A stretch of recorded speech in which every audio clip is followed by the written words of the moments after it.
Good day. If you're watching this video, it means you are a Marquis Hot Tub owner. Congratulations. We would like to take this opportunity to show you a few key practices for your tub after a fresh fill. Once the water is above 80 degrees, it is time to apply the first dose of chemicals. We're going to start with our cartridges. They're installed similarly to this. The first is going to be our blue cartridge, which is our conditioner. We're going to set this to number 5. You do this by turning the top until the number is indicated below.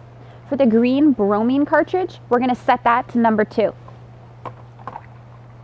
Next is going to be applying a product called Crystal Clear Shock. This is going to be what activates the bromine within the water. We're going to add 4 scoops of this directly into the water, like so. Next, we have our alkalinity up. You're also going to add 4 scoops of this product directly into the water. The next day, we recommend using your test strips to check for the pH level within the water.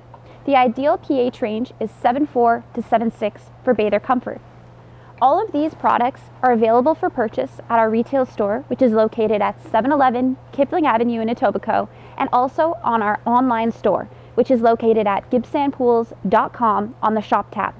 All these products are available for curbside pickup and delivery. On behalf of the entire Gibsand team, happy hot tubbing, and we hope to see you soon. Bye for now.